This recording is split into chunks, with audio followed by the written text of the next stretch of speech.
So I've received a lot of requests of people to do kind of a guide, quote unquote. I don't like calling these guides because really lots of people are not going to be able to really follow step by step. But you can take away from maybe something. How I've been beating map 9. Now, of course, this is my team, but never mind my team. I just have it because I wanna get to the map, and I was just doing the ninja road how I usually do. But let me explain why this map can be difficult and what units you can bring to help you. Never mind my team. This is just my team that I usually do for Ninja Road. I'm gonna take you to the website right here and show the units. But one thing that you really need to take away from this map is that you don't want them close. Because look at this. They give themselves damage reduction as their field skill and also attack boost.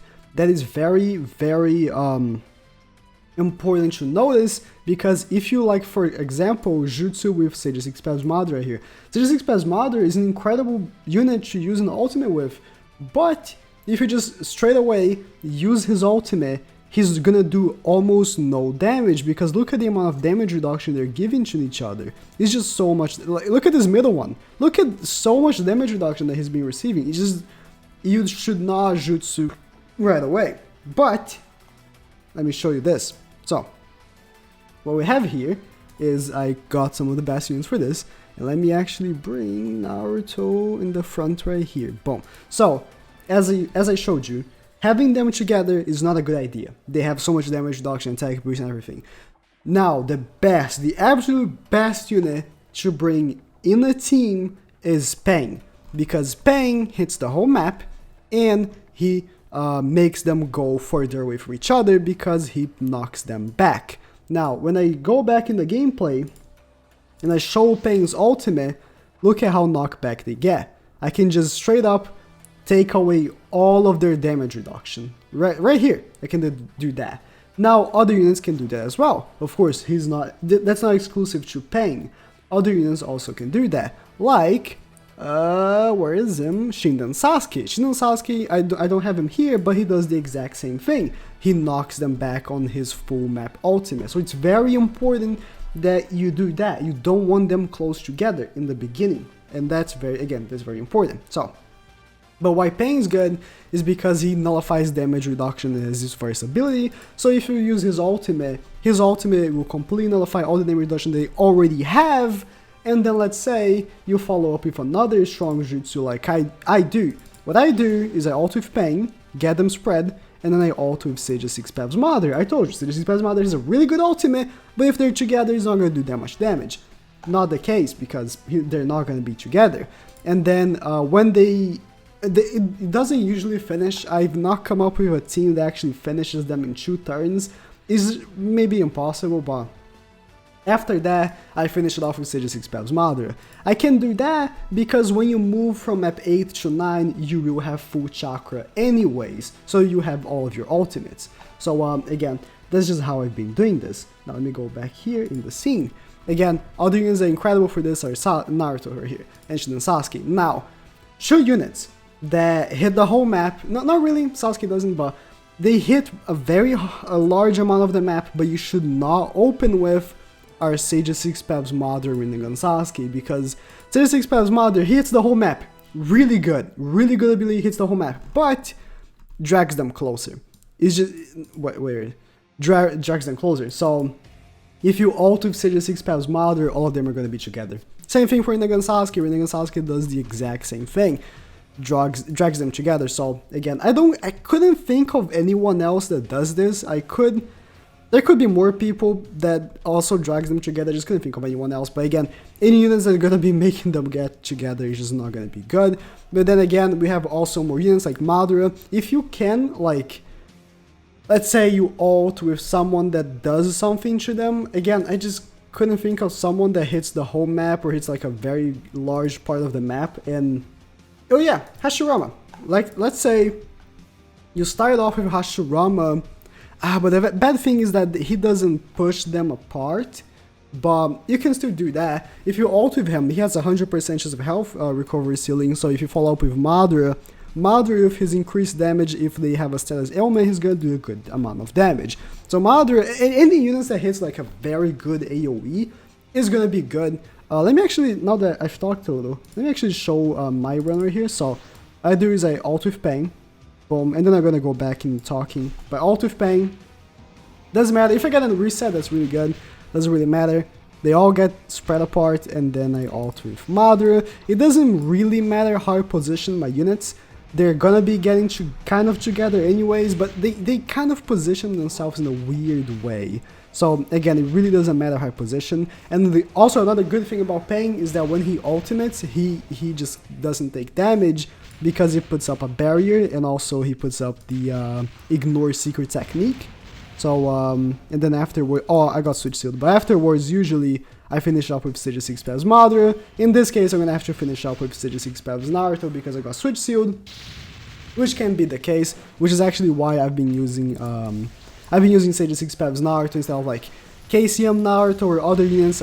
In that lane in specific, I need to use the AoE just in case I get switch sealed, because these guys, they do have like switch sealing, help sealing, all of that annoying stuff, but I could get into map 10 right here, but let me go back. Again, Indra, very, very good, especially because he also ignores damage reduction. And he also knocks them back, but he doesn't spread them, he just knocks them in a linear direction, but still knocks them back anyways. Again, ignores damage reduction, very, very helpful for this map to open it up if you don't have units that... I mean, Stage 6 Pevs Naruto is a unit that he's really old, he's from the first anniversary, he's gonna be 2 years old very, very soon, and I assume a lot of people have him. Not everyone, of course, but a lot of people have him, so he's gonna be a very, very good unit to spread them apart, and maybe jutsu with, I don't know, maybe if you can like follow up with Stage 6 Pevs Madara, it's not that bad, because in the second turn, they're gonna be spread apart, and then even if you drag them closer, they're gonna kind of spread anyways, because they're gonna be jutsuing and attacking and moving, so they're gonna be spread apart anyways, so dragging them together is not that big of a deal. You just don't wanna open with him. You don't wanna open with Madara or Sasuke. Sasuke is also really good for the second turn or third turn to finish it off if you want, because his ultimate does a very good amount of damage as well. And I also brought here Ashura. If you don't have any good units, his ultimate does hit a very good hitbox. It's kind of like Rinnegan Sasuke, so he can be a very good unit for that as well. I mean, if you do get the 80% chance of attack weakening, that's also very, very good, because these guys do a very good amount of damage on you, and if you can attack weaken them, that's gonna be very nice. That's why I love using Hashirama, because he has a 70% chance of attack weakening, so if you attack weaken them, they're gonna be doing you way less damage. So also I have here Kakashi. After you spread them with Pain, for example, you can just jutsu all of them with Kakashi. I don't bring him on my team because this Ninja is a little bit more complicated, like having Madara, and Madara is such a good asset because he heals, but Kakashi of course can be very, very helpful for this. Also brought here Body Hashirama. The thing is that he's not bad, but I do have him like at the bottom of all of these units, but he can be actually very, very good as well. Also, Kage and Shisui, honorable mentions, because you can solo this map if you have a max duped Kaguya. As I showed in video already, I made the run with solo Kaguya. I soloed this map 9 using Kaguya, and again, it was actually very, very easy. So if you have a max duped Kaguya, she can do it for sure. And did it take too long? I don't think so. And Shisui, combined with Sage 6 Pevs Naruto, managed to do the 2 in a run so easily. Map 9, if you want to watch that video, he literally took 0 attacks. He did get switch sealed, health sealed, and all of that, because, you know, you can't avoid that. But he took no punches, no jutsus, because he literally has a 100% chance of dodging. But you do need him max duped, which I find should be a little bit more complicated for people, because maybe you just pulled one Shisui and you have to choose between dupe stoning a Shisui or like Final Valley Naruto. Of course you're gonna be duping Final Valley Naruto, right? So I find more difficult for people to have Shisui. And then for example, Kaguya, because Kaguya is an older unit, and of course, she's way better on PvE to have than Shisui. I mean, Shisui is more fun, I find to be, but Kaguya, of course, heals for 700. She's just an overall very, very useful unit for many situations. But overall, if you have some of these units, you can like easily beat it. You don't need them, it's just more easily doable, and that's how I've been doing it. You saw how I've been doing that. Now that we get to map 10, one thing that I find that I want to do is have a team to one-shot it, but I've been doing this team one-shots map 8 because I really don't like map 8, and this team one-shots map 6, or 7, I'm sorry, Might Guy. Kakashi literally one-shots Might Guy. So I've been using those, but map 10 is not that difficult. I find map 10 should be way easier than map 9, which is where most people have been trouble with. This Ninja overall, I feel like it's more simple than the previous one, which is good because, of course, when Itachi comes out, I'm gonna have to grind him, which is not gonna be fun. It's never fun having to do Ninja over and over and over again, so having strategies to beat the maps faster is really, really good. I'm gonna be releasing tomorrow, maybe an updated strategy on how I've been doing it.